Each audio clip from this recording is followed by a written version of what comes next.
Hello everyone and welcome to today's session. My name is Samuel and I'll be your facilitator for today. A quick housekeeping before we kick off. To the right hand side of your presentation screen, you're going to see a Q&A box where you can electronically submit your questions. Your questions will be answered during the course of the presentation towards the end of the session.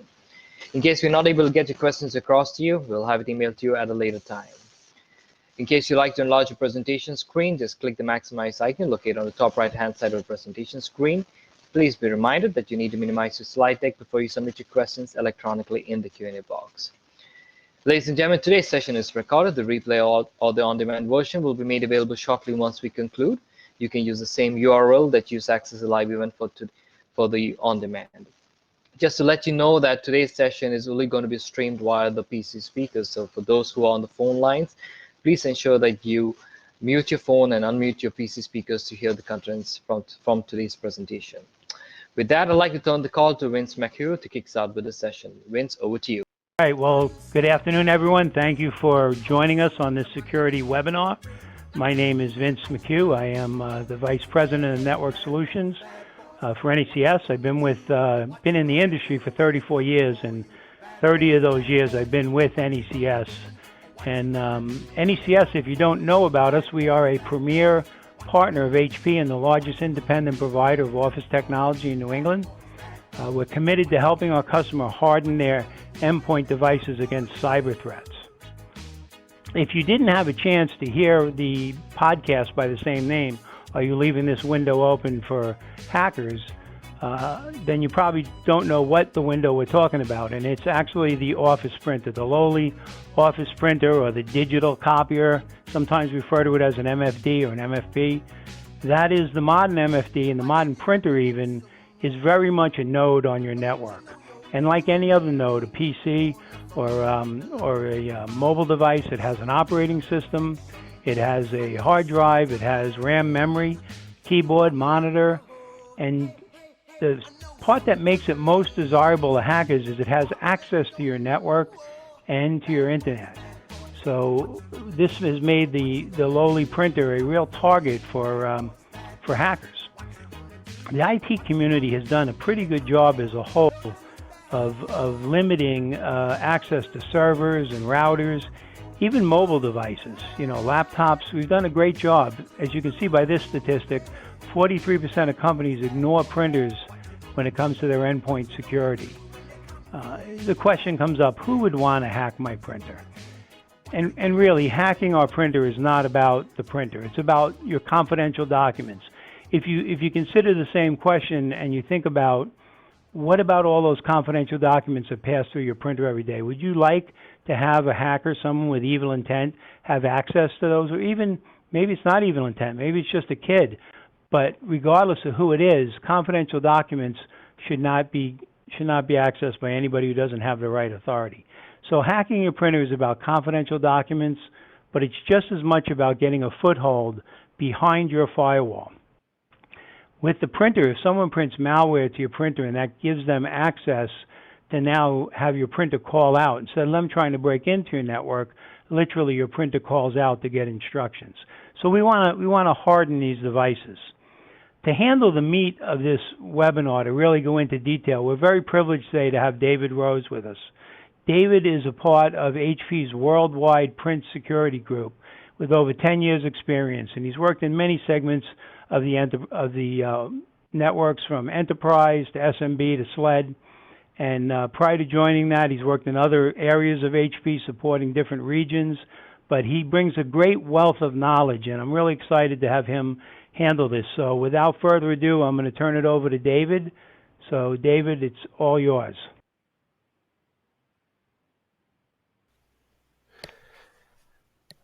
All right, thank you very much. Hi, and welcome everybody. My name is Dave Rose. I'm a part of the HP's worldwide security practice, and I'm one of the security advisors for the Americas. And today we're going to dive into the cybersecurity and the resilience that we're building for the future inside of our print infrastructure and devices. And so one thing I always really want to start off pretty strong talking about is that we have to remember that as we're looking at devices, as we're placing endpoints on our network, we have to remember that anything that we're choosing is also a security decision. You look at trends and behaviors in the past, and we realize that print never really got the proper respect for many, many years. I think at HP, since maybe 2011, we've really been out there hammering, talking about endpoints and talking about just having equal citizenship. And I think in today's environments, people are starting to realize and organizations are game planning around how they're going to secure all their endpoints.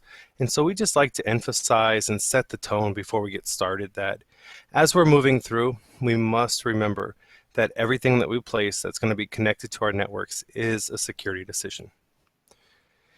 And so when we go through, when we start looking at stats and interesting information, this is one that I always like to start with. That when we look back at how we could have prevented data breaches and we start looking at the statistics around that, the NSA did a really good job of looking at this and saying, look, we could have had preventable data breaches by just using simple best practices across the board. In fact, they figured 93% of 2017 could have been prevented. And what we mean by best practices is implementing good security strength or good cyber hygiene across all areas of the network, not just looking at routers and switches and servers, but also looking at our PCs and treating our PCs like we do our printers, treating the same that we use any kind of internet connected devices. I mean, there was a point out there that we saw just cameras were obviously being placed on the network, but they were able to be leveraged to gain footholds. And we're going to talk about some of the other IoT devices that are used because they can easily be compromised as no one is properly protecting these devices. And so what we mean with the good cyber hygiene, I always like to kind of bring it back to just thinking about dental hygiene and how we take care of ourselves. In order to avoid expensive and painful dental procedures, we do the right procedures. We go through and we brush and we floss and we rinse and we use mouthwashes. And we do the same steps every day and we create consistency. And that's what we mean by good cyber hygiene as well when it comes to all those devices. Another interesting point that we like to bring up is actually talking about humans. When you look at it, humans are pretty much the biggest malware problem on any network. And it's why? Because we're not perfect, right? And we're out there and we're following rules, but we all know what it's like when we get those emails. We're tempted to click, right? And that's why we spend a lot of time, money, and effort with phishing campaigns and protection inside our organizations, because we have to find ways to control and enforce around the human errors. And so back to where we are, looking at cybersecurity as a front, the endpoints really are your first line of defense. And what we mean by that is we all can understand from the PC or laptop or tablet perspective that we really want to secure these devices, have multi-factor authentication to prevent unwanted visitors or actors getting on these devices and gaining access to data or being able to get into areas in the network and whatever we're looking to protect. But also on the other side of the endpoints is think about how many. And what I mean by that is, say we walk into, just for round numbers, an organization that has 100 employees. Now they may have, from a PC, laptop, tablet perspective, maybe 120 devices out there. And they spend a lot of good time, money, and effort protecting these. But then you look at what is their printer or copier ratio per employee. We'll say, what if it's a 5-to-1? And now I have 20 of these devices. So now I have 115 that I'm spending time on. But now 20 I'm putting on the network, like my printers, that I'm not focusing on. And so this is what we realize is as we're putting this through, we have to realize the exposure we're creating. And so at HP, we want to be able to have both the PC and the printer with the same securities and manageability and visibility to our people and to our clients and end users. And so that's why we talk about building it in from the start. We're going to talk about what we put into the printers, how we manage those devices, and how we give that visibility, and what is built in, and then what's going to have to be bolted on. Because if we go back to the previous part, we talk about human error. When we're able to build in a lot of security features and strengths, we lessen that risk of error. And when we have to go through and actually use people to manage and configure and run these devices, that's where we find the highest errors. So when we're looking at how to take this approach, one of the things we definitely want to start with is actually building security services and being able to assess environments. I think a lot of organizations have become really good at this when it comes to other endpoints or areas of their network. However, where we're pouring in with our partners, as you're learning today, is that we're putting in resources and training and personnel, and we're backing up our premier partner systems because we realize that not all clients and end users and organizations have done a really solid job at assessing their print environments. And so now we realize that's the first ground we need to start on. And we have the ability, we'll talk about some of the tools and the assessments so we can gain visibility. We don't know what we have to manage until we can first go in and uncover what's happening, look at potential risks, look at vulnerabilities, and look for gaps within our policies and organization. The next piece, once we build that foundation, is we look to say, okay, how are we going to start managing these devices? How are we going to deploy them? How are we going to create policies? Once we have policies created, how are we going to enforce them? How are we going to monitor them? How do we know that they're working properly, that we are both secure and compliant? And so we'll start talking about some of the software pieces here and the solutions around either needing to connect to third parties or just what's going to bring us the most amount of management into these endpoints. And then lastly, now that we actually know what's going on, we know that we can properly manage them, now we have to have the right technology. And so we're going to talk about what we're pouring into our devices so that we have a very strong, and in fact, as we would put it, the world's strongest print devices, the most secure print devices. And so once we are able to build the plans around it, now we can actually go through and pick out what devices fit our needs. And so we'll talk about HP's perspective and how we're building state-of-the-art secure devices. So one thing, I just love to tell stories, right? And so here's always a good, interesting one is, well, a lot of people ask why whitelisting could be so important on a printer. And for an example, here was an attack that's been going on out there, and some of it's for fun, but Doom is a piece of software that, well, it's a video game, but it's been loaded onto many platforms, and even in our industry, in the print industry, we've seen it on MFPs and single function printers. We've seen it on ATM machines, on cameras, and on the latest, we actually saw some inventory scan guns for the warehouse where they loaded Doom 2. And the interesting thing there was they were able to connect a multiplayer game. So now we were taking a single player game and saying, hey, let's grab a handful of these scan guns that are on the network and load a video game. While this may sound like fun and it's kind of a challenge out there to see who can pull this off and what they can get it loaded onto, it really is just a proof of concept. Let's think about, this is firmware that's being loaded onto a device. This is rogue. This wasn't designed by the manufacturer, especially in the print, right? The printers weren't designed to run a video game on their operations panel. And so as an example, this is something that's not necessarily malicious.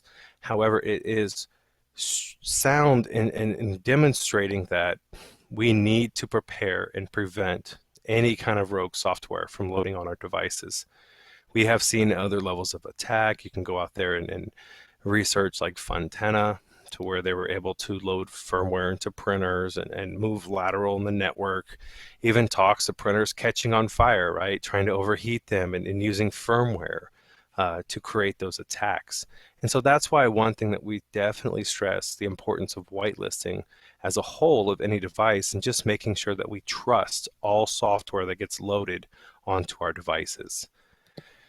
Another proof point is, as we know, we had been speaking on security for years and evangelizing and trying to teach. Microsoft did a great job on one of their blogs coming out and talking about Fancy Bears and how they were leveraging IoT devices in offices to gain a foothold, to get inside and compromise corporate networks. And so when you read through it, it's really interesting. You find video equipment, voice over IP phones, printers, thermostats, all these type devices being attacked. But when you read further in, you realize it wasn't much of a challenge because people were not configuring these devices.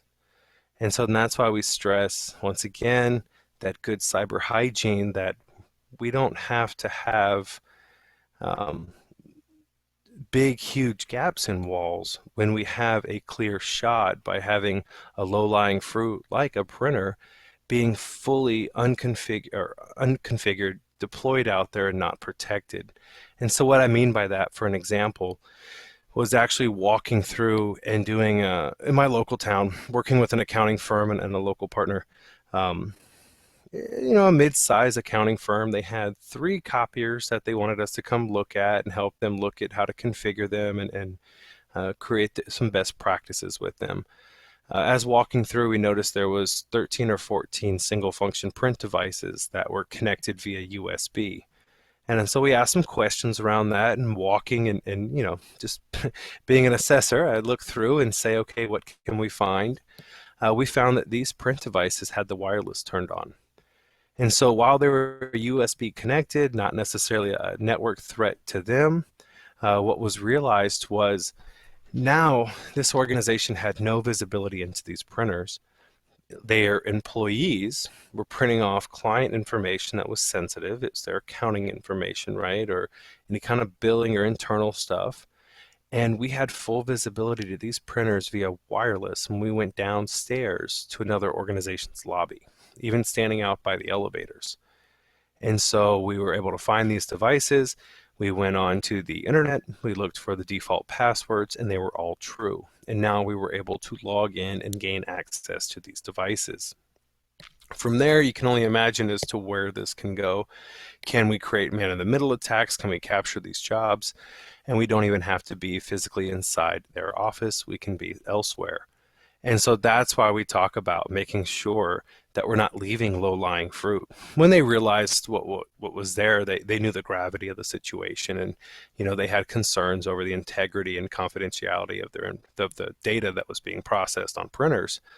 And so I just want to share that as just a story as to say why and what are some of the examples around this, what's real world. And so with that said, at HP, the big question is, okay, what makes your printer secure? Where's your strength in these? And so if you look at the bottom of this slide here, I'll kind of break down the embedded protections that we're putting into our devices today. The first piece is we always start with the BIOS, right? This is the lowest level of firmware that starts off a printer on any computing unit, right? On our PCs, there's over 1 million lines of code. On the printers, kind of similar. Some of the differences, like on printers, we don't actually update the BIOS. But what this is every time I turn on a device, let's say a printer, this is the code to tell it who it is. What's the operating system? Is there a screen? Is it printing? Does it have a keyboard, USB ports, all this information? And so when you think about that, if you want to bypass security measures, you would try and create rootkits or codes to change that BIOS so that you can own the device and no one else would know you were there. It's something very important in the PC realm, and now it's being looked at just as important in the print side because they're all computers. And so what we do is we actually do an integrity check. So with the BIOS of the printers, we actually don't update those, so they're hard-coded at factory. So what we call a golden copy is then stored on the machine. So it's the exact match. That every time it boots, it does that integrity check that if the operation matches the golden copy, it allows the machine to continue and boot up. If it doesn't, it will actually wipe out that operation and start over from that golden copy and load it, so therefore it always has the integrity. Once that's checked, the rest of the machine is going to start to load, and this is where we have other firmwares and code. So think about like a third-party pull print solution, or just a simple update of logic boards on a printer, right? All these levels of firmware need to be checked. And as we talked about with the Doom story, is that this is where the whitelisting comes in. Essentially, what we mean by whitelisting is putting a bouncer at the door, and we're saying, look, if you're not on the list, you can't get in the club. And it's pretty simple, right? It has our security checks. So everything that wants to load, if it's missing signatures and pieces that say, here we are, well then we're not going to allow it to load the machine.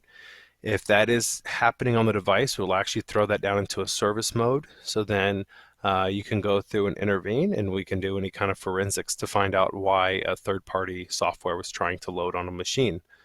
Some portions of that would be a physical attack, and that's why also we want to know that as well, is did someone come up and try and load software? The next piece, so now that everything's clean, the machine's up and running, it's in operation, we need to protect that. And so what we do is we monitor the memory of these devices. We're looking for anomalies, right? So as we say we send a print job, and we have found that you can inject PostScript commands into images, into print jobs, and bypass security measures like firewalls and intrusion detection and prevention systems, because those preventative measures and those security layers were never designed to actually interpret and open up a print job to see if there's malware within those print commands or any kind of attacks there. And so we realized at the endpoint, we need to be aware, right? Just like we put endpoint security on our PCs and laptops, once again, we want that security into the device. And so what happens is, say you do send a print job and you do have an executable within it, it's trying to load and change the operation of that printer, it's going to affect the memory. And we know the baseline of what a print job looks like. We know how much RAM, all this stuff that's being used. And so when we have any anomalies, any spikes and peaks and changes, we are able to actually restart the machine, essentially clearing out that memory, not allowing it to load. So when that happens, it's going to go back through the security measures, check the sure start, check the whitelisting, and now have a clean operation of memory.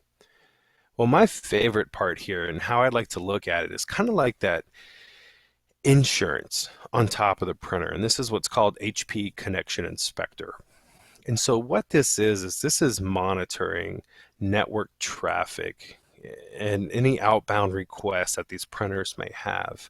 And so why I look at it is kind of that insurance on top, that we know that if malware gets in, something gets owned, gets pawned, we're going to see it kind of reach out and go to a C2 or command and controls. It's going to say, hey, I'm in, I have a foothold, what's my next command? And so that's all those outbound requests. We know that these are just written in algorithms in the code for it to go out to all these different DNS queries and trying to hit these sites. And so what we're able to do is to monitor that outbound traffic. If we're seeing it, we're going to quarantine the machine, right? We're going to shut it down and get it off the network, because at that point it would be owned, right? They found a way to bypass the first 3 layers there. And within that, since it's anomaly based out of the box, you can actually start to whitelist that and say, look, we don't want any of these features, any of these queries to be sent out here, any kind of requests. Instead of waiting for anomalies, we can whitelist and create that. But that's a configuration piece, right? So out of the box, you have a high level security, and if you want to get deeper, you're able to configure that more. So those 4 pieces there are the built-in security. Out of the box, they're running. We don't have to do anything with them. Where we get to the next layer of bolting on more security or visibility, as we talked about, is actually taking these machines and exporting the syslog data, putting that up to like a syslog server. So if you are using some kind of SIM tool, you can actually monitor these in real time. So as these throw commands or codes, or it even sees like a brute force attempt, someone trying to log into passwords, and it has a set amount of failed attempts until it triggers the machine, we can then push those up so that if you have a SOC or someone monitoring these network and the security of your environment, they can have the real-time data around that. And then next, we're going to kind of jump into how that's what we're putting in the machines, right? And so that is the embedded security features that we talk about and what makes us the world's most secure. Now, if we want to get in even further, because we know that just out of the box, having a really strong security is amazing. However, there's so much more that needs to be addressed. I can, at my home, I could have the world's most secure garage door and garage door opener and the keyless ones. However, if I don't lock it, what's the point? If I leave it open at night, is someone breaking into my house, or are they stealing from me, right? So, I mean, it kind of breaks down the point of having the world's most secure if we're not locking these machines down. And so what we're going to start with is leveraging our certified premier partner assessment tools. And it's 3 steps through here, and I want to kind of break those down briefly so that you can understand when we start talking about the services and the assessments, where to really begin. The first piece is our SMB Print Security Assessment. And what this is able to do is actually go through, we built a questionnaire, takes anywhere from 30 to 45, maybe even an hour of time to go through a questionnaire piece. We built a lot of that off of the NIST recommendations for replication devices. And so we created that digital atmosphere so we don't have to pull out a bunch of paper and handwrite tools. We can actually go through and categorize, and we will find the top 5 concerns.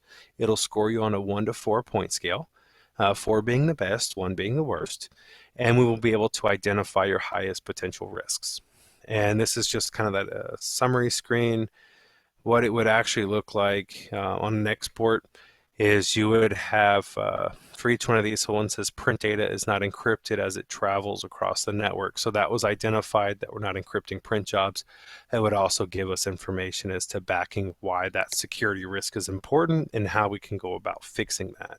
So this is a really strong agnostic piece to address the security and looking at the infrastructure and management around it. The next piece, this is going to be working, unfortunately, in the print industry as a whole, we're all a little proprietary as we're very competitive. And so there's not a lot of shared data within the machines. And so when we're talking about this tool here, our firmware security assessment, we're really going to be able to just focus in on the HP environment, which is still okay. Because when you look at rules of sampling and things that we know, for instance, say 30, 40, or even 70% of your fleet has a makeup of HP. We know by just sampling, we grab all these and realize that we're not doing firmware updates. We're seeing firmware as original. We know it's probably going to be true against the rest of the fleets. And that's why we use these assessment tools to bring visibility to light. So what this allows us to do is to go through and actually check the health of the firmware for your entire HP fleet. It's a red light, green light system, as you can see from top to bottom, and then it helps us to build priorities. So if you look at the bottom, we have priority 1A and 1B. These would fall under our bulletins. As we did the scan, you'll see on the left it says end of support. That would be priority 1A, meaning it has a bulletin and it's end of life. So we're not able to actually go through and fix these vulnerabilities. This is something that it's out there and it's end of service. So recommendation would be to replace that immediately. The next piece is saying, look, these machines, this is priority 1B, have vulnerabilities and we're able to upgrade. So let's create a plan and get the firmware up to date on these devices so we can fix those vulnerabilities and get it back to a green state. Then if we go up to the yellow and blue sections, priority 2A would be yellow. And this is saying there are no security bulletins. However, these machines are end of life. So this is our next priority to start upgrading, because if a bulletin is found, if a vulnerability is found, and then we have a decision that if it's end of support, we can't patch it. And so it's going to fall down into priority 1A, and now we have an end of support with a security bulletin. And then we go up to blue.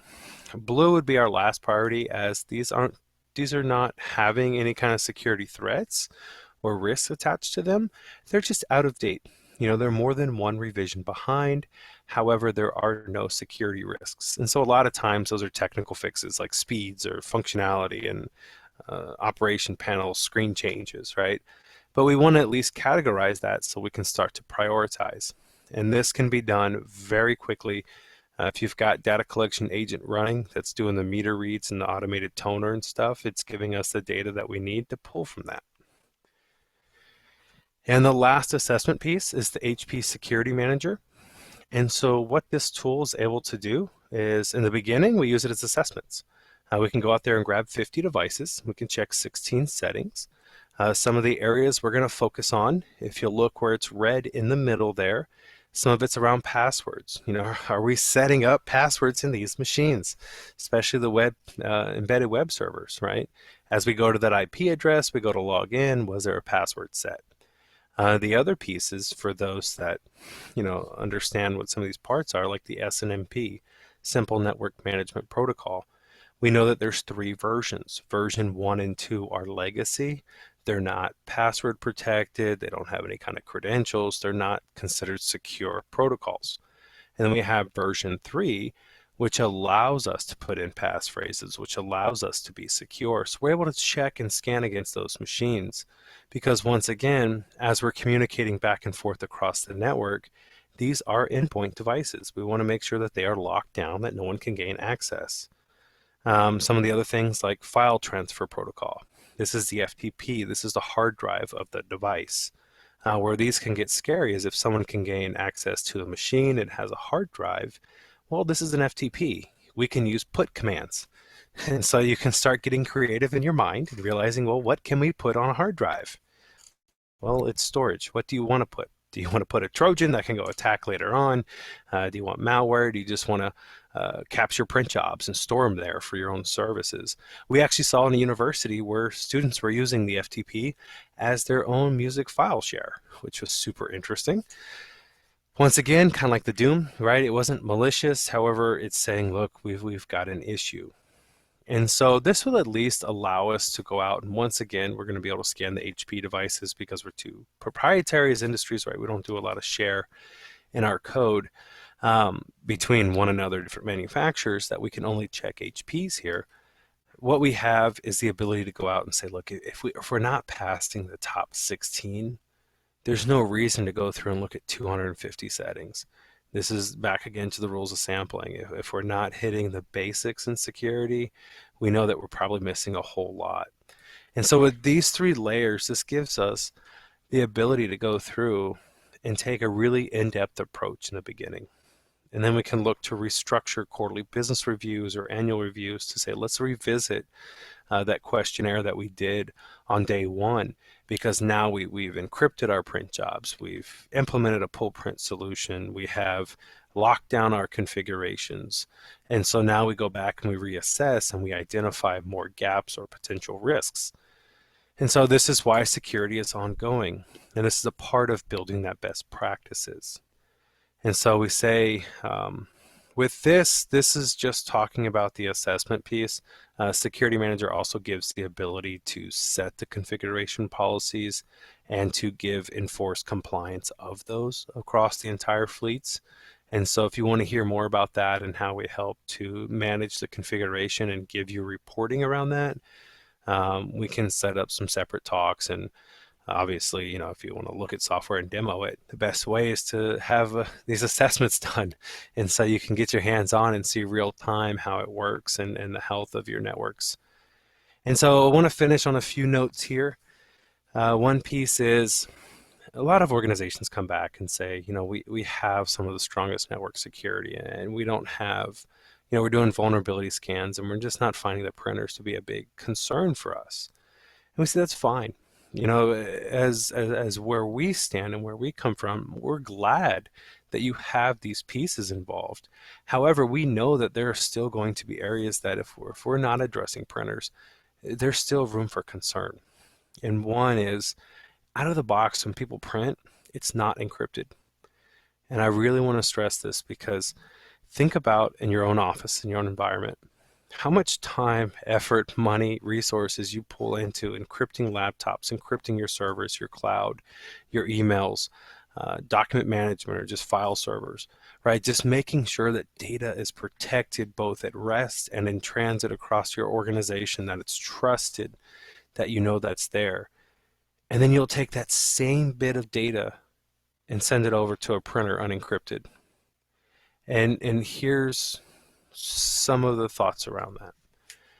Well, one, we've seen where people can use like a packet squirrels, which is like a plug-in packet sniffer that goes right into the network cable. And they come in different flavors. You go to the back of the copier, you take the network cable, you put it in one side, you plug it in the other side, right into the jack of the print device, and you power it on via the USB.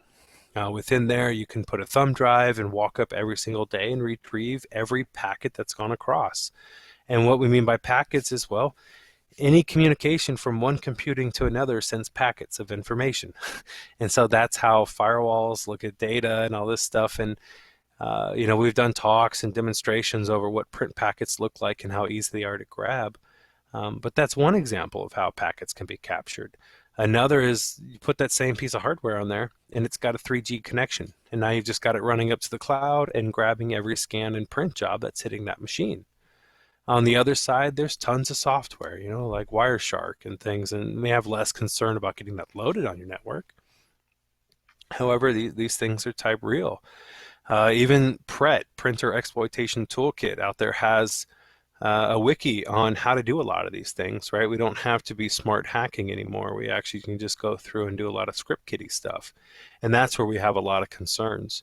And on the other piece, I'll say this, is a lot of people are buying these machines that have encrypted hard drives, and they can override. They can do 9 times, 6 times, 3 times. But when you actually go through and look at the configuration, they're not turning on these drives to be protected. They're buying the technology, but they're not using it. It's the same thing like going out and buying a brand new iPhone because you want an iPhone, but it's got all these feature sets, and the only thing you do is make phone calls. So it's why are we paying for feature sets or even security controls if we're not using them or we're not being educated on how to get them configured and deployed properly? And then end of life. There's a long talk there, but when we're pulling machines out of commission, we need to make sure that, we're looking at ways to handle the hard drives. Are we just wiping the data and saying, okay, this is where we stand, or are we actually pulling off spinning disk hard drives and leaving those at our office and then giving the copier or printer back to the leasing company with a new drive in it, right? We need to kind of figure out that plan, because at some point, if it's a spinning disk, that information is written to there. And as much as we want to sanitize, overwrite, and wipe out these devices, we need to make that determination if it's the risk to put that hard drive back out into the community. So I will leave you with what to do now before signing off and saying thank you is take the ability to look at where you are today. Take the roof off and just let's find out what devices are current, what are not, through firmware assessments. Let's take a questionnaire. Let's find out, and look at, do we actually have security policies that involve printers? Do we do training around, hey, if you're getting scanned emails from the copier and it doesn't look right, should you open it? Because we've seen that attack to where they've jumped into the copiers and gone through and taken the credentials out of the scanned email settings, taken the address books, and created a phishing campaign based on that by spoofing or pretending to be the copier. And they have success rate in the 90+ percentile. And that's where it gets really problematic. Or just, what do we do around paper that's sitting in the output trays? And are we authenticating at the machines, right? Taking these questionnaires to understand where we may have potential gaps, looking at the firmware, and then looking through the configuration and saying, okay, we have to create a plan to have a more secure future. And then from there, we can start looking at the latest devices and saying, look, here's our standard, here's our build and release, and these are our requirements for a more secure future.